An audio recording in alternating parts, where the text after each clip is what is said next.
بسم اللہ الرحمن الرحیم۔ تین چیزیں ایک ہی جگہ پرورش پاتی ہیں، پھول، کانٹے، خوشبو۔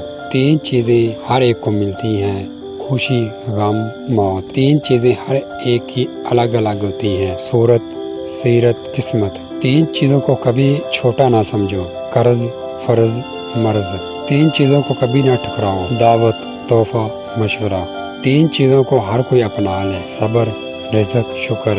تین چیزوں کو ہمیشہ پاک رکھو، جسم، لباس، خیالات۔ تین چیزوں کو ہمیشہ یاد رکھو، نعمت، احسان، موت۔ تین چیزوں کو ہمیشہ حاصل کرو، علم، اخلاق، ہنر۔ تین چیزوں سے پرہیز کرو، حسد، غیبت، چغل خوری۔ تین چیزوں کو ہمیشہ قابو میں رکھو، زبان، غصہ، نفس۔ تین چیزوں کے لیے لڑو، وطن، حق، عزت۔ تین چیزیں ہمیشہ واپس نہیں آتی، زندگی، وقت، جوانی۔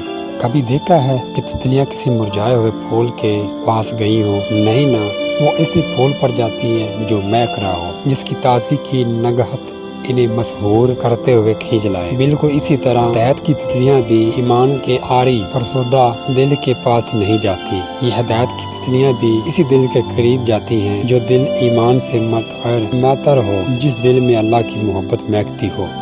کبھی کبھی درد کی شدت اتنی گہری ہو جاتی ہے کہ نظریں آسمان پر ہوتی ہیں اور ہم ہاتھ اٹھائے بس تاک رہے ہوتے ہیں۔ اداس اتنی خاموشی ہوتی ہے کہ بس الفاظ ساتھ نہیں دے رہے ہوتے ہیں۔ دل چاہتا ہے کہ بس اللہ تعالیٰ سن لے، خاموش صدا کی تڑپ بنا کہہ جان لے اور بس کن کہہ دے۔